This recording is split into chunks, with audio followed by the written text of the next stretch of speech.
മഹാനുഭാവനായ വസുദേവരും അക്രൂരരും ഉഗ്രസേനനും അതിമാനുഷികമായി ശക്തിമാനായ ബലരാമനും പ്രത്യുമ്നനും ചാരുദേഷ്ണനും ജാമ്പവതി സുതനായ സാമ്പനും അതിയായി സന്തോഷിക്കുകയും വിശ്രമവും ഇരിപ്പിടവും ഭക്ഷണവും ഒക്കെ ഉപേക്ഷിക്കുകയും ചെയ്തു. ഹരേ കൃഷ്ണ മാതാജി, പ്രണാമം. ഹരേ കൃഷ്ണ ഹരേ കൃഷ്ണ. ഓം നമോ ഭഗവതേ വാസുദേവായ. ഓം നമോ ഭഗവതേ വാസുദേവായ. ഓം നമോ ഭഗവതേ വാസുദേവായ. നാരായണം നമസ്കൃത്യ ദൈവം നരോത്തമം ദേവീം സരസ്വതിം വ്യാസം തതോ ജയമുദീരയേ. നഷ്ടപ്രായേഷ ഭദ്രേഷു നിത്യം ഭാഗവത സേവയാ. ഭഗവതി ഉത്തമ ശ്ലോകേ ഭക്തിർഭവതി നൈഷ്ഠികീം. മൂകം കരോതി വാചാലം പങ്കും ലംഘയതേ ഗിരിം. യത്കൃപാതമഹം വന്ദേ ശ്രീഗുരും ദീനതാരിണം. ശ്രീചൈതന്യമീശ്വരം പരമാനന്ദമാധവം. ഓമജ്ഞാനതിമിരാന്ധസ്യ ജ്ഞാനാഞ്ജനശലാകയാ ചക്ഷുരുന്മീലിതം യേന തസ്മൈ ശ്രീഗുരവേ നമഃ. ശ്രീചൈതന്യമനോഭീഷ്ടം സ്ഥാപിതം യേന ഭൂതലേ സ്വയം രൂപകഥാമഹ്യം ദദാതി സ്വപദാന്തികം. വന്ദേഹം ശ്രീഗുരോ ശ്രീധപദകമലം ശ്രീഗുരുവൻ വൈഷ്ണവാംശ. ശ്രീരൂപം സാഗ്രജാതം സകഗണ രഘുനാഥാന്വിതം തം സജീവം സാദ്വൈതം സാവധൂതം പരിജന സഹിതം കൃഷ്ണചന്യദേവം. ശ്രീരാധ കൃഷ്ണപാദാൻ സകഗണ ലളിത ശ്രീവിശാഖാന്വിതാം ച. ഹേ കൃഷ്ണ കരുണാ സിന്ധോ ദീനബന്ധോ ജഗത്പദേ. ഗോപേശ ഗോപികാ കാന്ത നമസ്തുതേ. തപ്തകാഞ്ചന ഗൗരാംഗേ ശ്രീരാധേ വൃന്ദാവനേശ്വരേ. വൃഷഭാനുസുതേ ദേവേ പ്രണമാമി ഹരിപ്രിയേ. വാഞ്ചകൽപതരൂപശ്ച കൃപാ സിന്ധുഭേവ ച പതിതാനാം പാവനേഭ്യോ വൈഷ്ണവേഭ്യോ നമോ നമഃ. നമോ വിഷ്ണുപാദായ കൃഷ്ണപ്രേഷ്ഠായ ഭൂതലേ ശ്രീമതേ ജയപതാക സ്വാമിന്നിധി നാമിനെ. നമാചാര്യപാദായ നിധായ കൃപപ്രദായിനെ ഗൗരവധാമദായ നഗരഗ്രാമതാരിണെ. നമോ വിഷ്ണുപാദായ കൃഷ്ണപ്രേഷ്ഠായ ഭൂതലേ ശ്രീമതേ ഭക്തിവേദാന്ത സ്വാമിന്നിധി നാമിനെ. നമസ്തേ സരസ്വതേ ദേവേ ഗൗരവാണി പ്രചാരിണെ നിർവിശേഷ ശൂന്യവാദി പാശ്ചാത്യദേശതാരിണെ. ജയ ശ്രീകൃഷ്ണ ചൈതന്യ പ്രഭു നിത്യാനന്ദ ശ്രീ അദ്വൈത ഗദാധര ശ്രീവാസാദി ഗൗരഭക്തവൃന്ദ. ഹരേ കൃഷ്ണ കൃഷ്ണ കൃഷ്ണ ഹരേ ഹരേ. ഹരേ രാമ രാമ രാമ ഹരേ ഹരേ. ഹരേ കൃഷ്ണ. ശ്രീരാധാ ഗോവിന്ദ മന്ദിർ റിസ്കോൺ മംഗലാപുരത്തിന്റെ ഷോർട്ട് ഭാഗവതം ക്ലാസ്സിലേക്ക് എല്ലാവർക്കും സ്വാഗതം. ഹരേ കൃഷ്ണ. നമ്മൾ 3ാമത്തെ ശ്ലോകമാണ് ഇപ്പൊ പഠിച്ചുകൊണ്ടിരിക്കുക അല്ലെ? എല്ലാവർക്കും പ്രണാമം.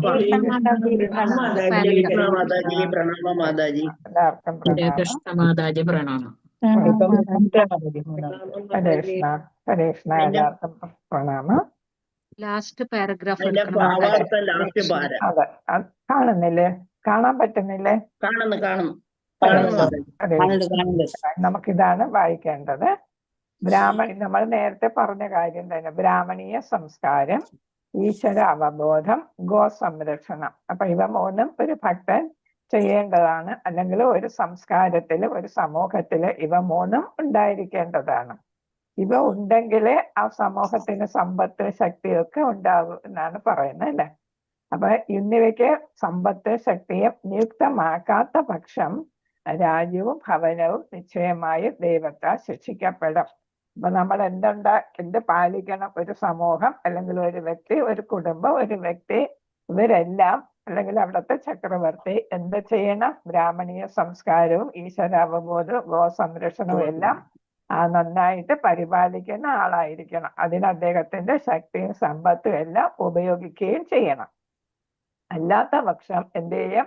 ആ രാജ്യവും ആ രാജ്യ കുടുംബവും, നമ്മൾ ഓരോ വ്യക്തികളാണെങ്കിൽ നമ്മളും നമ്മുടെ കുടുംബവും എല്ലാം നശിച്ചു പോകും എന്നാണ്. ദൈവത്താൽ ശിക്ഷിക്കപ്പെടും. നമ്മൾ പഠിച്ചു എന്താണ്?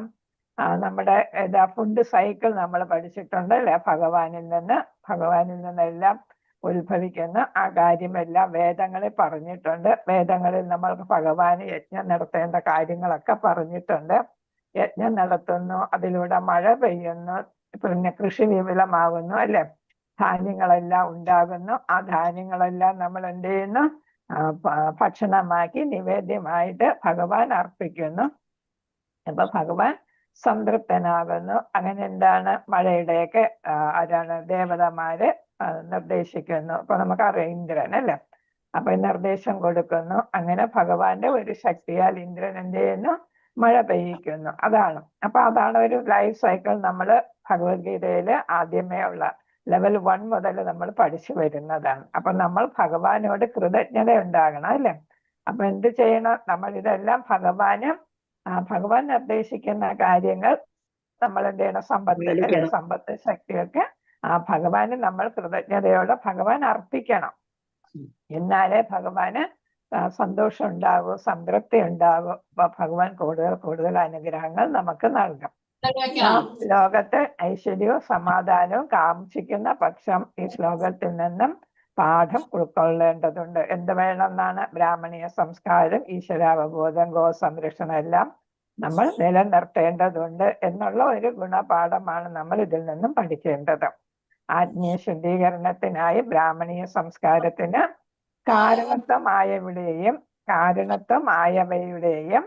ഇവിടെ പല കാര്യങ്ങൾ ഇങ്ങനെ പറയുന്നു. ഏതാണ്? ബ്രാഹ്മണീയ സംസ്കാരത്തിന് കാരണം ആയവരുടെയും ആത്മസാക്ഷാത്കാരത്തിനായി ഈശ്വര അവബോധത്തിന് കാരണമായവയുടെയും സർവ സദാചാര്യ മൂല്യങ്ങളും ഉൾക്കൊള്ളുന്ന സമഗ്രമായ സഭ്യത നിലനിർത്തുവാനായി ശ്രേഷ്ഠമായ ഭക്ഷണവും യഥേഷ്ടം പാലും ലഭിക്കാനായി ഗോസംരക്ഷണത്തിന് കാരണമായവയുടെയും അഭിവൃദ്ധിക്ക് വേണ്ടി ഓരോ രാജ്യവും ഓരോ ഭവനവും തീർച്ചയായും പ്രയത്നിക്കണം. അപ്പൊ ഈ 3 കാര്യങ്ങൾ നമ്മൾ നിലനിർത്താനായിട്ട് രാജ്യവും ഭവനവും കുടുംബവും പ്രയത്നിക്കണമെന്നാണ് ഇവിടെ പറയുന്നത്. ബ്രാഹ്മണീയ സംസ്കാരം, ഈശ്വര അവബോധം, ഗോസംരക്ഷണം. ബ്രാഹ്മണീയ സംസ്കാരം എന്ന് പറയുമ്പോൾ ബ്രാഹ്മണീയ സംസ്കാരത്തിൽ പെടുന്ന എല്ലാ കാര്യങ്ങളും നമ്മൾ പാലിക്കണം. ബഹുമാനിക്കേണ്ടവരെയൊക്കെ ബഹുമാനിക്കണം അല്ലെ. അങ്ങനെയുള്ള കുറെ സംസ്കാര കാര്യങ്ങൾ നമ്മൾ അതിൽ പറയുന്ന തരത്തിലുള്ള ഒരു ജീവിതം നമ്മൾ നയിക്കണം എന്നാണ്. പിന്നെ നമ്മൾ ഭഗവാനെ കുറിച്ചുള്ള അവബോധം ഉണ്ടായി ഭഗവാനെ നമ്മൾ എന്ത് ചെയ്യണം? കീർത്തിക്കുകയും അതേപോലെ തന്നെ ആരാധന നടത്തുകയും ഭക്തിയുടെ സേവനങ്ങൾ, നവയുധ സേവനങ്ങളൊക്കെ നമുക്ക് നടത്താൻ പറ്റുന്നതെല്ലാം ഭക്തിയോടെ നമ്മൾ ചെയ്യണം. പിന്നെ ഏതാണ്? ഭഗവാൻ നിർദ്ദേശിക്കുന്നതാണ് ബ്രാഹ്മണീയ സംസ്കാരം എന്നപ്പോ ബ്രാഹ്മണരെയും സംരക്ഷിക്കുന്നു അല്ലേ. പിന്നെ ഗോസംരക്ഷണം അത് നമ്മൾ ചെയ്യണം. ഗോസംരക്ഷണവും നമ്മൾ ചെയ്യണം. ഇത് ഈ കലികാലത്തിൽ എടുത്ത് പറയേണ്ടതാണ്. കാരണം ഇവ 3 ഇപ്പൊ അപ്രത്യക്ഷമായിരിക്കുകയാണ് അല്ലെ കലിയുഗത്തില്. ഇതൊന്നും വേണ്ട രീതിയിൽ നമ്മൾ പരിപാലിക്കുന്നില്ല. അതുകൊണ്ടാണ് ഇവിടെ ശ്രീല പ്രഭുപാദർ ഇത് എടുത്ത് പറയുന്നത്. ആത്മീയ ശുദ്ധീകരണത്തിനായിട്ടാണ് ബ്രാഹ്മണീയ സംസ്കാരം. ഇപ്പൊ ഒരാള് ഗർഭിണിയാകുന്നു, ഒരു യുവതി ഗർഭിണിയാകുമ്പോൾ മുതൽ നമ്മൾ ഓരോ സംസ്കാരങ്ങൾ ചെയ്ത് തുടങ്ങുന്നുണ്ടല്ലേ. അതൊക്കെ ബ്രാഹ്മണീയ സംസ്കാരത്തിന്റെ ഭാഗമായിട്ടാണ് ചെയ്യുന്നത്. അതൊക്കെ എന്താണ്? ആത്മീയ ശുദ്ധീകരണത്തിന് വഴിതെളിക്കും. യുവതി ഗർഭിണിയായ യുവതിയുടെ ആത്മാവ് അല്ലെങ്കിൽ ഹൃദയം മാലിന്യ വിമുക്തമാകും. കുട്ടിയുടേതും അല്ലെ, കുഞ്ഞിൻ്റെതും അതുപോലെ. ആ കുഞ്ഞ് പുറത്ത് വന്നു കഴിഞ്ഞാൽ ഈ രാജ്യത്തിന്റെ അല്ലെങ്കിൽ സമൂഹത്തിന്റെ വ്യക്തിയായിട്ട് മാറും. അപ്പൊ അതെന്താണ്? ഈ ബ്രാഹ്മണിക സംസ്കാരത്തിന്റെ കാര്യങ്ങൾ ഉൾക്കൊണ്ടാണ് ആ കുട്ടി പുറത്തു വരുന്നത് അല്ലെ. നമുക്കറിയാം പ്രഹ്ലാദനൊക്കെ എന്താണ്? കുഞ്ഞായിരുന്നപ്പോ അല്ലെ, ഗർഭത്തിൽ കിടന്നപ്പോ കേട്ട കാര്യങ്ങളാണ് പ്രഹ്ലാദനെ ഭഗവാന്റെ മഹാശുദ്ധനാക്കി ഭക്തനാക്കി മാറ്റിയത് അല്ലെ. അപ്പൊ അതാണ് യുവതികള് ഗർഭിണിയാകുമ്പം മുതല് എന്താണ്? ഗ്രന്ഥങ്ങൾ വായിക്കുകയും ഭഗവാനെ കുറിച്ചുള്ള കാര്യങ്ങൾ കേൾക്കുകയും ഒക്കെ വേണം. നല്ല മനസ്സെപ്പോഴും നല്ല ശുദ്ധമായിരിക്കണം. നല്ല കാര്യങ്ങൾ കേൾക്കുകയും ചെയ്യുകയും ഒക്കെ വേണം എന്ന് പറയുന്നത്. അങ്ങനെയാണെങ്കിൽ നമുക്ക് എന്ത് സാധിക്കും? ആത്മീയ ശുദ്ധീകരണം സാധിക്കും. അതിന് നമ്മളെ സഹായിക്കുന്നതാണ് ബ്രാഹ്മണീയ സംസ്കാരം. അപ്പൊ അതിന് കാരണമായവ പിന്നെ ഏതാണ്? ആത്മസാക്ഷാത്കാരത്തിനായി ഭഗവാനെ പ്രാപിക്കണമെങ്കിൽ നമുക്ക് എന്ത് വേണം? ഈശ്വര അവബോധം വേണം അല്ലെ. എന്നാലേ നമുക്ക് ഭക്തിയുത സേവനം ഭഗവാന്റെ അംശമാണ് നമ്മൾ എന്നൊക്കെ മനസ്സിലാക്കി നമുക്ക് അവബോധത്തിലൂടെ പ്രവർത്തിക്കാനായിട്ട് സാധിക്കുന്നു. അതിന് കാരണമായ അവയുടെയും പിന്നെ സർവ സദാചാര മൂല്യങ്ങൾ ഉൾക്കൊള്ളുന്ന സമൂഹത്തില് അത് അല്ലെങ്കിൽ ഏതൊരു മതവിഭാഗത്തിലായാലും അതിന് എല്ലാത്തിലും സദാചാര മൂല്യങ്ങളുണ്ട്. അപ്പൊ അത് ക്രിസ്തു മതമായാലും ഇസ്ലാം മതമായാലും ഹിന്ദു മതമായാലും എല്ലാത്തിനും ഉണ്ട്. നമ്മളിപ്പോ ഹിന്ദു മതത്തിന്റെ ഭാഗം എന്ന് പറയാൻ പറ്റില്ല. കൃഷ്ണൻ എന്ന് പറയുന്നത് എല്ലാവരുടെയും ഭഗവാനാണ് അല്ലെ. അപ്പൊ ആ ഭഗവാനെ കുറിച്ചുള്ള അവബോധം അത് ഏത് മതത്തിലുള്ള ആളാണെങ്കിലും ഭഗവാന്റെ അംശമായിട്ട് ആണ് വരുന്നത് അല്ലെ. അപ്പൊ അവര് ഭഗവാനെ ശ്രീകൃഷ്ണനെ ഭഗവാനായിട്ട് കാണുന്നില്ല എന്ന് മാത്രം. എന്താണെങ്കിലും എല്ലാം ഭഗവാന്റെ അംശങ്ങളാണ്. പിന്നെ ഇതാണ് ഭഗവാന്റെ അസിസ്റ്റൻസ് ആയിട്ടുള്ള ദേവന്മാരാണ്. അപ്പൊ ഏത് മതത്തിലാണെങ്കിലും ഏതുണ്ടായിരിക്കണം, എല്ലാവരാലും സർവ സദാചാര മൂല്യങ്ങളും എന്ന് വെച്ചാല് എല്ലാവർക്കും പാലിക്കാൻ പറ്റുന്ന, എല്ലാവരും അംഗീകരിക്കുന്ന സദാചാര മൂല്യങ്ങളാണ് ഉള്ളത്. ധർമ്മം, ഓരോരുത്തർ അവരവരുടെ കർത്തവ്യം ചെയ്യുക, പൂജാദികൾ ചെയ്യുക, ഓരോരോ സദാചാര മൂല്യങ്ങളുണ്ട്. അവയെല്ലാം എല്ലാവർക്കും ബാധിക്കുന്നതാണ്. അത് ഏത് രാജ്യത്ത് എവിടെയാണെങ്കിലും ബാധിക്കുന്നതാണ്. നമ്മൾ പാലിക്കുന്നത് ഏതാണ്? വൈഷ്ണവ സദാചാരമാണ് അല്ലെ. അപ്പൊ അതിനെക്കുറിച്ച് സദാചാരത്തിനെ കുറിച്ച് ഒരുപാട് കാര്യങ്ങൾ വൈഷ്ണവരെ പഠിപ്പിക്കുന്നുണ്ട്. അപ്പൊ അതൊക്കെ നമ്മൾ ഉൾക്കൊള്ളുന്ന സമഗ്രമായ സഭ്യത നിലനിർത്തുവാനായിട്ടാണ് അപ്പൊ നമുക്ക് സാധിക്കുന്ന സദാചാര മൂല്യങ്ങൾ. നമ്മൾ അല്ലാതെ തന്നെ പറയൂ പയ്യന് ഒരു മൂല്യം ഇല്ല, അല്ലെങ്കിൽ ആ പെൺകുട്ടിക്ക് ഒരു മൂല്യവും ഇല്ല അല്ലെ എന്നൊക്കെ നമ്മൾ പറയും. അതേപോലെ തന്നെ മുതിർന്നവരാണെങ്കിലും ഒരു സമൂഹത്തിൽ പാലിക്കേണ്ട കാര്യങ്ങളെയാണ് നമ്മൾ സദാചാരം എന്ന് പറയുന്നത്. ധർമ്മ അധിഷ്ഠിതമായ സനാതന ധർമ്മത്തിന് വേണ്ടിയിട്ടുള്ള മൂല്യങ്ങളെയാണ് സദാചാര മൂല്യങ്ങളെന്ന് പറയുന്നത്. അതെല്ലാവരും പാലിക്കേണ്ടതാണ്. അല്ലെങ്കിൽ അയാൾ ആ സമൂഹത്തിന്റെ ഒരു അബ്നോർമലായിട്ട് നോർമൽ പേഴ്സൺ എന്ന് നമുക്ക് പറയാൻ പറ്റത്തില്ല. അല്ലെങ്കിൽ എല്ലാവരും അയാളെ അംഗീകരിക്കത്തില്ല. അപ്പൊ സമൂഹത്തിൽ പെടാത്ത അല്ലെങ്കിൽ അതിൽ ഒറ്റപ്പെടുന്ന ഒരാളായിട്ട് മാറും. ഇപ്പൊ നമുക്ക് തന്നെ ഡ്രസ്സ് എന്ന് പറയുമ്പോൾ വൈഷ്ണവ ഡ്രസ്സ് എന്ന് പറയുമ്പോൾ അതിനൊരു രീതിയുണ്ട് അല്ലെ. അതേപോലെ തന്നെ യുവതികൾ അല്ലെങ്കിൽ മധ്യവയസ്കർ ധരിക്കേണ്ട ഡ്രസ്സുകള്, കുട്ടികൾ ധരിക്കേണ്ട ഡ്രസ്സുകള്. അപ്പൊ അതിനൊക്കെ നമുക്കൊരു ആശയം മനസ്സിലുണ്ട് ഇന്നത് എന്നുള്ളത്. ഡ്രസ്സ് എന്ന് പറയുമ്പോഴേ അത് ഇന്നതാണ്, ഇന്ന തരത്തിലായിരിക്കണം എന്ന്. അതൊക്കെ ഈ സദാചാര മൂല്യത്തിന്റെ ഭാഗമായിട്ട് വരുന്നത്. അതൊക്കെ എന്തിനിടയാക്കും? സമഗ്രമായ സഭ്യത നിലനിർത്തുവാനായി. ചിലര് വസ്ത്രം ധരിച്ചിട്ട് വരുമ്പോ നമ്മൾ പറയും എന്ത് അസഭ്യമായിട്ടാ വസ്ത്രം ധരിച്ചിരിക്കുന്നത് എന്ന് നമ്മൾ പറയല്ലേ. എന്ന് വെച്ചാല് സമൂഹത്തിന് യോജിക്കാത്ത, ആ വ്യക്തിക്കും യോജിക്കാത്ത തരത്തിൽ എന്ന് പറയാം. അപ്പൊ സഭ്യത എന്ന് പറയുമ്പം എല്ലാവരും അംഗീകരിക്കുന്ന ഒരു മാന്യമായ എന്നുള്ളതാണ്. ശ്രേഷ്ഠമായ ഭക്ഷണം. അപ്പൊ എന്താണ് നമ്മൾ കഴിക്കേണ്ടത്? ശ്രേഷ്ഠമായിട്ടുള്ള ഭക്ഷണം എന്ന് വെച്ചാൽ നമ്മളെ ആഹാരം നമ്മുടെ ശരീരത്തിന് ആരോഗ്യം നൽകുന്നതാണ്. അത് ആരോഗ്യക്കുറവുമാകരുത്, കൂടുതലുമാകരുത്. നമ്മൾ പഠിച്ചിട്ടുണ്ട് അമിത ഭക്ഷണവും നല്ലതല്ല, ഉപദേശാമൃതത്തിൽ പഠിച്ചായിരുന്നു അല്ലെ. അമിത ഭക്ഷണവും പാടില്ല, പിന്നെ ഭക്ഷണക്കുറവും പാടില്ല അല്ലെ. അപ്പൊ നമുക്കൊരു ബാലൻസ്ഡ് ഡയറ്റ് ആണ് നമുക്ക് വേണ്ടത്. അതാണ് സമഗ്രമായിട്ടുള്ള ഭക്ഷണ രീതി എന്ന് പറയുന്നത്. അതാണ് ശരീരത്തെ നിലനിർത്തുന്നത്. അതുണ്ടെങ്കിൽ നമുക്ക് ആരോഗ്യമായിട്ട് ഭക്തിയുടെ സേവനം ചെയ്യാനും നമ്മുടെ ആത്മാവിനെ നിലനിർത്താനായിട്ട് സാധിക്കും. യഥേഷ്ടം പാലും. അപ്പൊ നമുക്ക് ഇഷ്ടം പോലെ പാല് ലഭിക്കണം. അതിനൊക്കെ എന്ത് വേണം? ഗോസംരക്ഷണം. അപ്പം ബ്രാഹ്മണീയ സംസ്കാരം, ഈശ്വരാവബോധം, ഗോസംരക്ഷണം. അതിന് കാരണമായവരുടെയും അഭിവൃദ്ധിക്ക് വേണ്ടിയും ഓരോ രാജ്യവും ഓരോ ഭവനവും തീർച്ചയായും പ്രവർത്തിക്കണം. അപ്പൊ ഈ 3 കാര്യങ്ങൾക്ക് വേണ്ടിയിട്ട് എല്ലാവരും പ്രവർത്തിക്കണമെന്നാണ് ഇവിടെ പറയുന്നത്. ഹരേ കൃഷ്ണ. ശ്ലോകം 4. ഓം നമോ ഭഗവതേ വാസുദേവായ. സചിന്തയൻ യുദ്ധം അധ അദൃശ്നോത് യഥാ മുനി സുതോക്തോ നിർയതി തക്ഷക ആഖ്യഃ സസാധുമേനെ ചിരേന തക്ഷക അനലം പ്രസക്തസ്യ വിരക്തി കാരണം സ ചിന്തയൻ യുദ്ധം അധ അശ്രണോത് എന്നാണ്. അശ്രണോത് യഥാ മുനെ സുതോക്തോ. അവിടെ നിർയതി അല്ലെ, നിർയതി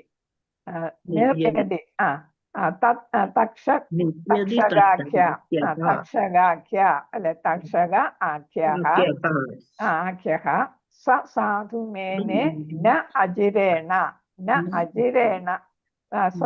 ചിരേണ എന്ന് തന്നെ. തക്ഷക ചിരേണ അക്ഷക അനലം തക്ഷക അനലം പ്രസക്തസ്യ വിരക്തി കാരണം സ ചിന്തയൻ ഇതം അധ അല്ലെ അത ഇതം ശൃണോത് അധ അശ്രുണോത് അശ്രുണോതാണ് അശ്രുണോത് യഥാ അശ്രുണോത് മുനെ സുനോക്തോ ഹൃദി പശ്ചാത്യ തക്ഷകാഖ്യഃ സ്വസാധുമേനെ ന ചിരേണ തക്ഷക അനലം പ്രസക്തസ്യ വിരക്തി കാരണം. ഹരേ കൃഷ്ണ. ഒരാൾ വായിച്ചോളൂ. വായിച്ചോളൂ. സചിന്തയതമദശ്രുണോസ്യഥാ മുനെ സുതസ്ത്വക്തനിര്യതി തക്ഷകാഖ്യ സാ സാധുമേനാനജിരേണ തക്ഷക അനലം പ്രസക്തസ്യ വിരക്തി കാരണം. ഹരേ കൃഷ്ണ. ഹരേ കൃഷ്ണ. പദാനുപദാർത്ഥം ശീലപ്രഭുപാദർക്ക് ഇതേ സഹ അദ്ദേഹം രാജാവ് ചിന്തയൻ എന്നേ ഉള്ളൂ, ചിന്തയാൻ എന്നില്ല. ചിന്തയൻ ചിന്തിച്ച് യുദ്ധം ഇതുപോലെ അധഹ ഇപ്പോൾ അശ്രുണോത് ശ്രവിച്ചു യഥാ പോലെ മുനെ ഋഷിയുടെ സുത ഉക്താഹ അല്ലെ പുത്രനാൽ ഉച്ചരിക്കപ്പെട്ട നിർയതി അല്ലെ മൃത്യു തക്ഷക ആഖ്യഹ തക്ഷകനുമായി ബന്ധപ്പെടുത്തി സഹ അദ്ദേഹം രാജാവ് സാധു നന്മ വരുത്തുന്നതും ശ്രേഷ്ഠവുമായ മേനെ സ്വീകരിച്ചു. ന ഇല്ല ചിരേന ദീർഘകാലം തക്ഷക തക്ഷൻ എന്ന സർപ്പം അനലം അഗ്നി പ്രസക്തസ്യ വളരെയധികം ബദ്ധിതനായവൻ വിരക്തി കാരണം. അപ്പൊ ഇവിടെ എന്താണ്? ബ്രാഹ്മണ ബാലൻ ശപിച്ചത് മുനി പറഞ്ഞിട്ട് ആരറിയുന്നുണ്ട്? മുനി ദൂതനെ അയച്ചു അല്ലെ ശിഷ്യനെ അയച്ച് അറിയിക്കുകയും ചെയ്തു. അപ്പൊ അറിയിച്ചപ്പോ എന്താണ് ആർക്ക് മനസ്സിലായ? പരീക്ഷത്തിന് മനസ്സിലായി തന്റെ മൃത്യു അടുത്തിരിക്കുകയാണെന്ന് മനസ്സിലായല്ലേ. അപ്പൊ അദ്ദേഹം എന്ത് ചെയ്തു? ഭൗതിക വിഷയങ്ങളിൽ വിരക്തിക്ക് കാരണമായേക്കാവുന്ന ഈ ശാപത്തെ ഒരു ശുഭവാർത്തയായിട്ട് സ്വീകരിച്ചു. കാരണം അദ്ദേഹം ഒരു ഭക്തനാണ്, മരണഭയം ഇല്ലാത്ത ആളാണ്. എന്നാണെങ്കിൽ ഈ ഭൗതിക ശരീരം ഉപേക്ഷിക്കണമെന്ന് അദ്ദേഹത്തിന് അറിയാം അല്ലെ. ആത്മാവിന് മരണമില്ല എന്നും അദ്ദേഹത്തിന് അറിയാം. അപ്പൊ എന്താണ്? ഈ ഭൗതിക ശരീരം ഉപേക്ഷിച്ച് താൻ ചെയ്യേണ്ട കാര്യങ്ങളെല്ലാം ചെയ്തു കഴിഞ്ഞു അല്ലെ. രാജ്യം ചക്രവർത്തിയാണ്, സാമ്രാജ്യത്തിന് അത്യുത്തമ അവസ്ഥയിലോട്ട് എത്തിച്ചേർന്നു. സാമ്പത്തികമായിട്ടും എല്ലാ തരത്തിലും ആ രാജ്യം വളരെ പുരോഗതിയാണ്, ജനങ്ങളെല്ലാം വളരെ സന്തുഷ്ടരാണ്. അപ്പൊ അദ്ദേഹം ചെയ്യേണ്ട കാര്യങ്ങൾ, ഒരു ക്ഷത്രിയൻ എന്ന നിലയ്ക്ക് ചെയ്യേണ്ട കാര്യങ്ങളെല്ലാം അദ്ദേഹം ചെയ്തു കഴിഞ്ഞു. ആധ്യാത്മികമായിട്ടാണെങ്കിലും അദ്ദേഹം അങ്ങേയറ്റത്തെ ഒരു ഭക്തനും കൂടെയാണ് അല്ലെ.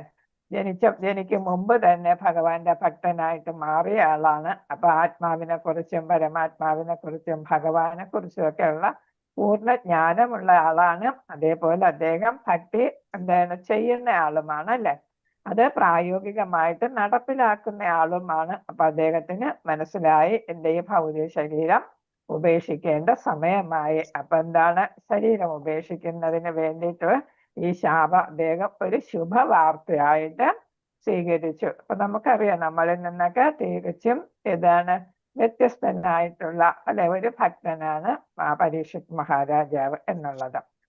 ഭാവാർത്ഥം: യഥാർത്ഥ സന്തോഷം ആത്മീയ അസ്തിത്വത്തിലൂടെ അല്ലെങ്കിൽ ജനി മൃതി ആവർത്തന ചക്രങ്ങൾക്ക് വിരാമം ഇടുന്നതിലൂടെയാണ് പ്രാപ്തമാകുന്നത്. അപ്പൊ എനിക്ക് ഇനി ജനിക്കണ്ട, മരിക്കണ്ട. ജനിച്ചാലല്ലേ മരണമുള്ളൂ.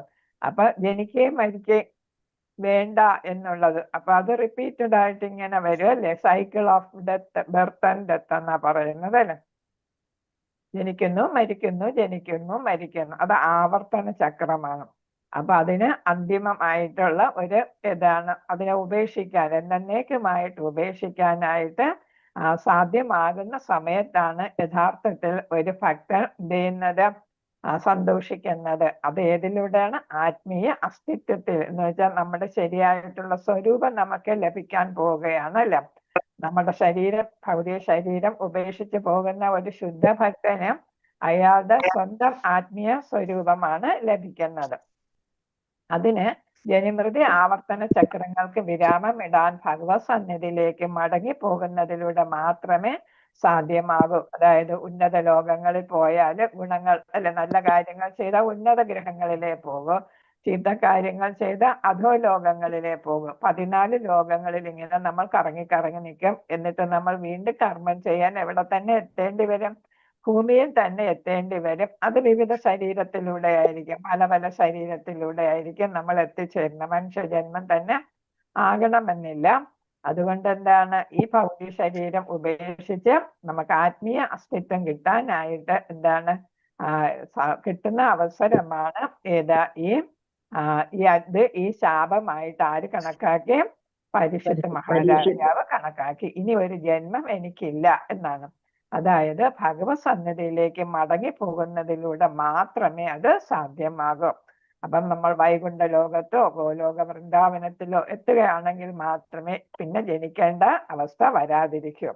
ഭൗതിക ലോകത്തിൽ ബ്രഹ്മലോകം പോലുള്ള അത്യുന്നതമായ ലോകത്ത് പോലും ഒരുവന് ജനിമൃതി ആവർത്തന ചക്രങ്ങളുടെ ബന്ധനത്തിൽ നിന്നും സ്വതന്ത്രനാകാൻ കഴിയില്ല. ഇപ്പൊ ബ്രഹ്മാവാണ് ഉപസൃഷ്ടികളൊക്കെ നടത്തുന്നത് അല്ലെ. അപ്പൊ ആ ഉപസൃഷ്ടികൾ ഒക്കെ നടത്തുന്ന ബ്രഹ്മാവിന് പോലും മരണമുണ്ട് എന്ന് നമ്മൾ പഠിച്ചു അല്ലെ. അപ്പൊ ബ്രഹ്മലോകത്തിന് പോലും അന്ത്യമുണ്ട്. മഹാപ്രളയം വരുമ്പോ എന്ത് ചെയ്യുന്ന ഏതാണ് തീയില് അല്ലെ. മഹാപ്രളയം എന്ന് പറയുമ്പോ അവിടെ അഗ്നി പ്രളയമാണ് വരുന്നത്. ആ പ്രളയത്തില് ഈ 14 ലോകങ്ങളും മുങ്ങിപ്പോകും. 311.04 ട്രില്യൺ ഇയേഴ്സ് ആകുമ്പം ബ്രഹ്മാവ് ഉൾപ്പെടെ ബ്രഹ്മലോകം ഉൾപ്പെടെ എല്ലാം നശിക്കാം. അപ്പോഴെന്താണ് പിന്നെ അതില് പിന്നീട് ഭഗവാന് തോന്നുമ്പോഴാണ് വീണ്ടും സൃഷ്ടി നടത്തുന്നത്, ബ്രഹ്മാവിനെ സൃഷ്ടിക്കുന്നത്. എന്നിട്ടും നാം പരിപൂർണത സാക്ഷാത്കാര പാത സ്വീകരിക്കുന്നില്ല. എന്താണ്, എല്ലാവർക്കും മരണമുണ്ടെന്ന് അറിഞ്ഞിട്ട് പോലും നമ്മൾ എന്ത് ചെയ്യുന്നില്ല, ശുദ്ധീകരിക്കാനായിട്ട് നമ്മൾ ശ്രമിക്കുന്നില്ല. ആത്മസാക്ഷാത്കാരത്തിന് വേണ്ടിയിട്ട് ശ്രമിക്കുന്നില്ല. പരിപൂർണതയുടെ സാക്ഷാത്കാര പാത ഒരുവനെ എല്ലാവിധ ഭൗതിക ബന്ധനങ്ങളിൽ നിന്നും സ്വതന്ത്രനാക്കുന്നു. അപ്രകാരം ഒരുവൻ ആത്മീയ രാജ്യത്തിലേക്ക് പ്രവേശിക്കാൻ സർവദാ യോഗ്യനായി തീരുന്നു. നമ്മളിത് ഭക്തിരസാമൃത സിന്ധുവിലും ഈശോപനിഷത്തിലും ഒക്കെ ഇതിന് ശ്ലോകങ്ങളൊക്കെ നമ്മൾ പഠിച്ചിട്ടുണ്ട്. ഭൗതിക ശരീരം ഉപേക്ഷിച്ച് ആത്മീയ ദേഹം സ്വീകരിക്കുന്നതും ആത്മീയ രാജ്യത്തേക്ക് പോകുന്നതും ഒക്കെ നമ്മൾ ശ്ലോകങ്ങൾ ബൈഹാർട്ട് ചെയ്ത് പഠിച്ചിട്ടുള്ളതാണ്. ആകയാൽ പരിപൂർണതയുടെ സാക്ഷാത്കാരത്തിന് ഭൗതികമായി ദരിദ്രരായവർ ഭൗതികമായി സമ്പന്നരായവരെക്കാൾ ശ്രേഷ്ഠരായ പരീക്ഷാർത്ഥികളാകുന്നു. ഇവിടെ പറയുന്ന എന്താണ്, നമ്മൾ ഒരു ദരിദ്രൻ, പാവപ്പെട്ടവൻ, ധനം ആവശ്യത്തിന് ഇല്ലാത്തവനാണ് ഏതിന് കൂടുതൽ യോഗ്യൻ ആയിട്ട് വരുന്നത്, ആത്മസാക്ഷാത്കാരം സിദ്ധിക്കാനായിട്ട് യോഗ്യനായിട്ട് വരുന്നത്. നമ്മൾ ക്രിസ്തു മതത്തിൽ പറയുന്നത് നമ്മൾ കേട്ടിട്ടുണ്ട് അല്ലെ. ഒരു ധനവാന് ഏതാണ് സൂര്യമുനയിൽ കയറുന്ന കാര്യം, അതിലൂടെ കടക്കുന്നത് അല്ലെ, എത്രത്തോളം ബുദ്ധിമുട്ടായിരിക്കാം എന്ന് നമ്മൾ പഠിച്ചിട്ടുണ്ട്. അതേപോലെ വേറൊരു കഥ ഭാഗവതത്തിൽ തന്നെയുണ്ട്. അപ്പൊ അത് പറയുന്നത് നാരദമുനി ഇടയ്ക്ക് എന്താണ് എപ്പോഴും നാരദമുനി എല്ലാ ലോകങ്ങളിലും ഇങ്ങനെ സഞ്ചരിച്ചുകൊണ്ടിരിക്കുകയല്ലേ അല്ലെ, നാരായണ നാരായണ എന്ന് ജപിച്ചുകൊണ്ട്. അപ്പൊ എല്ലായിടത്തും സഞ്ചരിക്കുമ്പോ ഒരിക്കൽ ഭൂമിയിൽ വന്നപ്പോ അദ്ദേഹം എന്ത് കണ്ടു, ഒരു ആൽമര ചുവട്ടിൽ നിങ്ങൾ കേട്ടിട്ടുണ്ടാകും, ഒരു ആരാണ് ചെരുപ്പ് കുത്തിയിരുന്ന് ചെരുപ്പ് പിന്നെ തയ്ക്കുന്ന ചെരുപ്പ് കുത്തി ആ ജോലിയിൽ ഏർപ്പെട്ടിരിക്കെ തന്നെ നാരദമുനിയടുത്ത് ചോദിക്കുകയാണ്, അങ്ങ് ഭഗവാൻ വിഷ്ണുവിനെ കാണാൻ പോകുന്നുണ്ടോ? ആ പോകുമല്ലോ എന്ന് പറഞ്ഞു. അപ്പൊ പോകുമ്പോ ഒരു കാര്യം ചോദിക്കണം, എന്നാണ് എനിക്ക് വിഷ്ണു ഭഗവാന്റെ അടുത്ത് എത്താൻ പറ്റുന്നതെന്ന് ചോദിച്ചു വരണേ എന്ന് പറഞ്ഞു. നാരദമുനി പറഞ്ഞു ഓക്കെ ചോദിക്കാം എന്ന് പറഞ്ഞു പോയി. അപ്പൊ വീണ്ടും മുന്നോട്ട് പോയപ്പം ഒരു വലിയ ബ്രാഹ്മണനെ കാണുന്നു. ദേഹയജ്ഞങ്ങളും അതും ഇതും ഒക്കെ എല്ലാ ദിവസവും വേണ്ട പോലെ വേദങ്ങളിൽ പറയുന്ന യജ്ഞങ്ങളെല്ലാം അനുഷ്ഠിക്കുന്ന ഒരു ബ്രാഹ്മണൻ. അദ്ദേഹം ചോദിച്ചു, അങ്ങ് മഹാവിഷ്ണുവിനെ കാണാൻ പോകത്തില്ലേ, ഭഗവാനെ കാണാൻ പോകത്തില്ലേ? പോകുമല്ലോ. അപ്പൊ ചോദിക്കണം, എനിക്ക് എന്നാണ് ഭഗവാനെ കാണാൻ പറ്റുക എന്ന് ചോദിച്ചു വരണേന്ന്. അപ്പൊ പറഞ്ഞു ശരി. അങ്ങനെ നാരദമുനി രണ്ടുപേരിടത്തും ശരി ഓക്കെ പറഞ്ഞു പോവുകയും ഭഗവാനെ വിഷ്ണു ലോകത്ത് പോവുകയും അവിടെ ചെന്ന് വിഷ്ണു ഭഗവാനെ കണ്ടു. അപ്പൊ വിഷ്ണു ഭഗവാന്റെ ചോദിച്ചു, ഭൂമിയിൽ എന്താ വിശേഷം ചോദിച്ചപ്പോ പറഞ്ഞു, ഇത് രണ്ടുപേര് എന്നോട് ചോദിച്ചിരിക്കുക, ഒന്നൊരു ചെരുപ്പ് കുത്തിയ, മറ്റതൊരു ആരാണ് ആ ബ്രാഹ്മണനാണ്, എല്ലാ യജ്ഞങ്ങളും മുടങ്ങാതെ എല്ലാ കാര്യങ്ങളും വേദങ്ങളിൽ പറയുന്ന പോലെ അനുഷ്ഠിക്കുന്ന ആളാണ്. രണ്ടുപേരും ചോദിച്ചത് ഞങ്ങൾ എന്നാണ് ഓരോരുത്തരും എന്നാണ് ഞാൻ ഭഗവാന്റെ സന്നിധിയിൽ എത്തുന്നത്, ഭഗവാനെ കാണാൻ പറ്റുന്നത് എന്ന് ചോദിക്കുകയുണ്ടായി എന്ന് പറഞ്ഞു. അപ്പൊ ഭഗവാൻ പറഞ്ഞു, ഉടനെ സാധിക്കുന്നത് ചെരുപ്പ് കുത്തിക്കായിരിക്കും. അപ്പം ബ്രാഹ്മണനോ അത് കുറച്ച് ജന്മങ്ങൾ എടുക്കേണ്ടി വരും എന്ന്. അതെന്താ ഭഗവാനെ അങ്ങനെ? ഭഗവാൻ പറഞ്ഞു, മുനി ഇങ്ങനെ ഇത് പോയി അവരോട് പറഞ്ഞാൽ മതി, അപ്പൊ മുനിക്ക് മനസ്സിലായിക്കോളും എന്ന് പറയുന്നു. അപ്പൊ മുനി തിരിച്ച് ഭൂലോകത്ത് വന്ന് എന്ത് ചെയ്തു? ആദ്യം ആരെ കണ്ടു? ഈ ചെരുപ്പ് കുത്തിയെ കണ്ടു. ചെരുപ്പ് കുത്തിയെ എടുത്ത് പറഞ്ഞ് എന്ത് ചെയ്തതെന്ന് പറയാൻ പറഞ്ഞില്ല. ഉടനെ പോകുമെന്നല്ല പറഞ്ഞത്. എവരടുത്ത് പറയണം, അവരുടെ അടുത്ത് എന്ത് പറയണം എന്ന് ചോദിച്ചപ്പോ പറഞ്ഞു, എന്താണ്? ഞാൻ ഭഗവാൻ ഒരു സൂര്യമുനെ കൂടെ ഒരു ആനയെ കയറ്റിക്കൊണ്ടിരിക്കുകയാണ് എന്ന് പറഞ്ഞാൽ മതി എന്നാണ് പറഞ്ഞത്. സൂര്യയുടെ ഏതാണ് നൂല് നോക്കുന്ന സ്ഥലമല്ലേ നമ്മള്? ആ ഹോളിലൂടെ ഹോളിലൂടെ ഒരു ആനയെ കയറ്റുകയാണെന്ന് പറഞ്ഞാൽ മതി എന്ന് പറഞ്ഞു. അപ്പൊ അതുപോലെ ചെരുപ്പൂത്തിയുടെ അടുത്ത് വന്നപ്പോ പറഞ്ഞു, ഭഗവാൻ എന്ത് പറഞ്ഞു? ഭഗവാൻ എന്ത് ചെയ്യുകയായിരുന്നു എന്ന് ചോദിച്ചു. അപ്പൊ മുനി പറഞ്ഞു, ഭഗവാൻ അവിടെ ഒരു സൂര്യമനയിലെ കൂടെ സൂര്യയുടെ ആ ഹോളിലൂടെ ദ്വാരത്തിലൂടെ ഒരു ആനയെ കയറ്റുന്നു.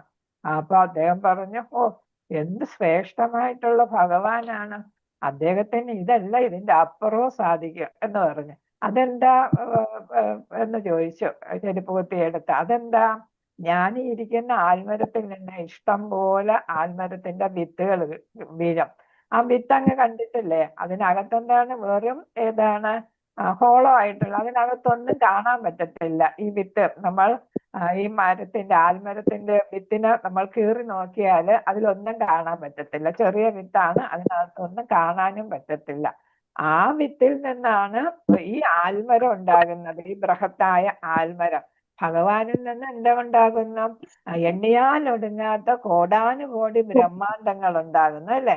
ആ ഭഗവാനാണ് പിന്നെ ഒരു ആനയെ ഏതിൽ കൂടെ കയറ്റാൻ പറ്റാത്തത്? സൂര്യയുടെ ദ്വാരത്തിൽ കൂടെ കയറ്റാൻ പറ്റാത്തത്. ഭഗവാൻ വിചാരിച്ചാൽ എന്തും നടക്കും. അപ്പം എനിക്ക് മനസ്സിലായി എന്തുകൊണ്ടാണ് ഭഗവാൻ ഈ കോബ്ലർ, ഈ ചെരുപ്പ് കുത്തിക്ക് ഉടൻ തന്നെ എന്നെ പ്രാപിക്കാനായിട്ട് സാധിക്കും എന്ന് പറഞ്ഞതെന്ന് മനസ്സിലായി. അടുത്ത് ആരുടെ അടുത്ത് പോയി? ബ്രാഹ്മണന്റെ അടുത്ത് പോയി. അപ്പൊ അദ്ദേഹം ചോദിച്ചു, ഭഗവാൻ എന്ത് പറഞ്ഞു? അപ്പം മുനി പറഞ്ഞു, ഭഗവാൻ അവിടെ സൂര്യയുടെ ദ്വാരത്തിൽ കൂടെ ഒരു ആനയെ കയറ്റുന്നു. അപ്പം ബ്രാഹ്മണൻ പറഞ്ഞു, എന്താണ്? അസാധ്യം. ഭഗവാൻ അത് ഒരിക്കലും നടക്കാത്ത കാര്യമാണല്ലോ മുനിയെ ഈ പറയുന്നത്, അങ്ങ് പറയുന്നത്. ഒരിക്കലും അത് നടക്കാത്ത കാര്യമാണ്. അപ്പൊ എന്താണ്? ആർക്ക് ഭഗവാനിൽ വിശ്വാസമുണ്ട്? ചെരുപ്പ് കുത്തി അദ്ദേഹത്തിന്റെ ഏറ്റവും ഏതാണ് മോശമായിട്ടുള്ള തൊഴിലാണ് ചെരുപ്പ് കുത്തി എന്ന് പറയുന്നത് അല്ലെ? തൊഴില് നമ്മൾ പറയും എല്ലാ ജോലിക്കും അതിൻ്റെതായ മാന്യതയുണ്ട്. എന്നാലും നമ്മൾ നോക്കുമ്പോ മറ്റുള്ള ജോലിയേക്കാൾ മോശമായിട്ടുള്ള ഒരു ജോലിയാണ് ചെരുപ്പ് കുത്തി ചെയ്യുന്നത്. അതേസമയം ബ്രാഹ്മണൻ എന്ത് ചെയ്യുന്ന? സമൂഹത്തിലെ ഉന്നത സ്ഥാനത്ത് നിന്ന് എല്ലാ യാഗങ്ങളും എല്ലാം മുടങ്ങാതെ യജ്ഞങ്ങളൊക്കെ അനുഷ്ഠിക്കുന്നയാള്. അപ്പൊ അദ്ദേഹത്തിന് എന്താണ്? ഭഗവാനിൽ യഥാർത്ഥ വിശ്വാസം വന്നിട്ടില്ല. ചെരുപ്പൂത്തി യജ്ഞങ്ങളൊന്നും ചെയ്യുന്നില്ല, പക്ഷെ എന്തുണ്ട്? ഭഗവാനിൽ വിശ്വാസമുണ്ട് അല്ലെ? അപ്പൊ രണ്ടുപേരുടെയും വാക്ക് കേട്ടപ്പോ നമുക്ക് തന്നെ മനസ്സിലായി ആർക്കാണ് പോകാൻ സാധ്യത? ഭഗവാൻ ചെരുപ്പൂത്തി. അതാണ് ഇവിടെ പറയുന്നത്. ദരിദ്രനായവർക്കാണ്, ഭൗതികമായിട്ട് ദരിദ്രനായവർക്കാണ് കൂടുതൽ ഭഗവാനെ പ്രാപിക്കാനായിട്ട് പരിപൂർണതയുടെ സാക്ഷാത്കാരത്തിന് സാധ്യമായത് ആരെക്കാൾ? പണക്കാരനേക്കാൾ എന്നാണ്. പരീക്ഷാർത്ഥി എന്ന് പറയുമ്പോൾ അതാണ് അതിനു വേണ്ടിയിട്ട് ശ്രമിക്കുന്നയാൾ. പരീക്ഷിത്ത് മഹാരാജാവ് ഒരു ഭഗവത് ഭക്തനും ഭഗവത് ധാമത്തിൽ അഥവാ ദൈവരാജ്യത്തിൽ പ്രവേശിക്കാൻ തക്ക യോഗ്യതയുമുള്ള ആത്മാർത്ഥതയുള്ള പരീക്ഷാർത്ഥിയും ആകുന്നു. സമയായല്ലോ കൃഷ്ണ. എങ്കിലും ഭൂലോകത്തിന്റെ ചക്രവർത്തി എന്ന നിലയിൽ അദ്ദേഹത്തിന് ഭൗതിക സമ്പത്ത് ആത്മീയ ലോകത്തിലെ ഭഗവാന്റെ സന്തത സഹചാരികളിൽ ഒരാളെന്ന അദ്ദേഹത്തിന്റെ ന്യായമായ പദവിയുടെ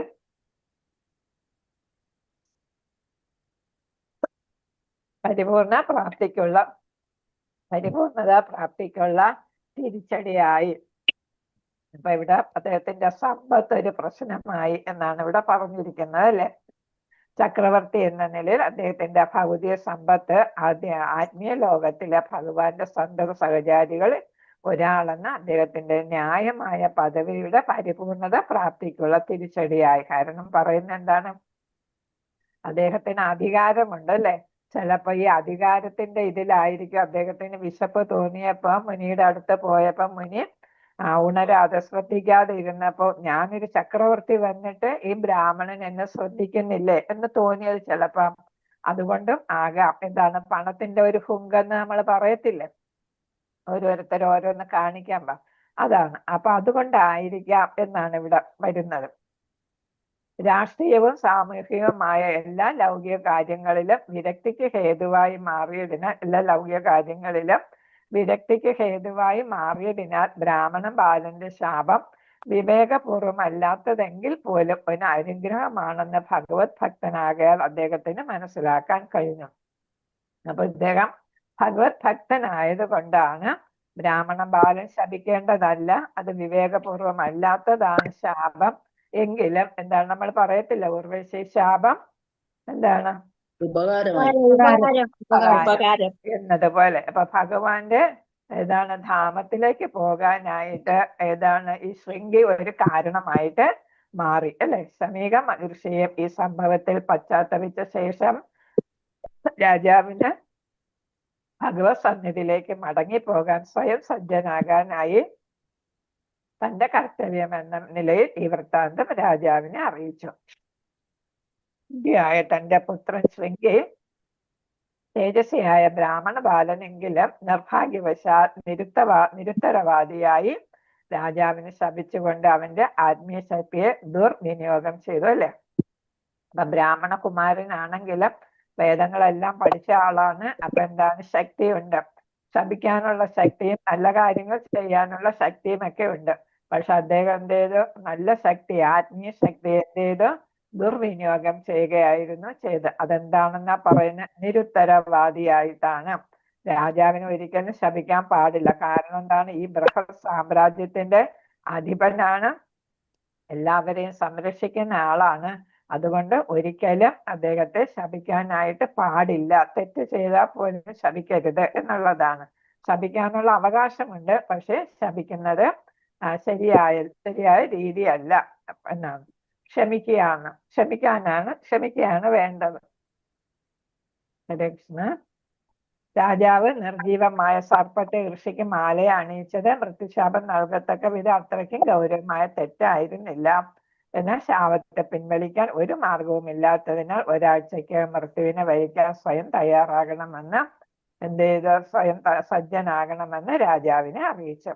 ശമീക ഋഷിയും പരീക്ഷിത മഹാരാജാവും ആത്മസാക്ഷാത്കാരം സിദ്ധിച്ചവരായിരുന്നു. രണ്ടുപേർക്കും എന്താണ്, ഭഗവാനിൽ എത്തിച്ചേരാൻ വേണ്ട ആധ്യാത്മിക സിദ്ധി ഉള്ളവരാണ്. ഇരുവരും മരണത്തെ ഭയപ്പെട്ടിരുന്നില്ല. പരീക്ഷിത മഹാരാജാവിന് ക്ഷമയാചിക്കുവാൻ മുനിയുടെ പക്കലേക്ക് പോകാമായിരുന്നു. എന്നാൽ രാജാവിന്റെ ആസന്നമായ മൃത്യുവിനെ കുറിച്ചുള്ള സന്ദേശം ഇന്നലെ നമ്മൾ പറഞ്ഞത് അത്യന്തം പശ്ചാത്താപത്തോടെയാണ് ഋഷി അറിയിച്ചത്. അതിനാൽ മുനിയുടെ സമക്ഷം ചെന്ന് ക്ഷമാപണം നടത്തി അദ്ദേഹത്തെ അപമാനിക്കാൻ രാജാവ് ആഗ്രഹിച്ചില്ല. ആസന്നമായ മരണത്തെ അഭിമുഖീകരിക്കാൻ രാജാവ് സ്വയം തയ്യാറെടുത്തു. മാത്രവുമല്ല, ഭഗവത് സന്നിധിയിലേക്ക് മടങ്ങിച്ചെല്ലാനുള്ള മാർഗവും അദ്ദേഹം കണ്ടെത്തി. ഹരേ കൃഷ്ണ. കൂടുതലുണ്ട് അല്ലേ? അപ്പൊ നമുക്ക് നാളെ വായിക്കാം ബാക്കി. ഹരേ കൃഷ്ണ. വധകൽപരൂപസ്യ കൃപാ സിന്ധുഭേവച പതിദാനം പാവനേഭ്യോ വൈഷ്ണവേഭ്യോ നമോ നമഃ. അനന്തകോടി വൈഷ്ണവ ഭക്തവൃന്ദ കി ജയ. ശ്രീല പ്രഭുപാദർ കി ജയ. ഗുരു മഹാരാജ് കി ജയ.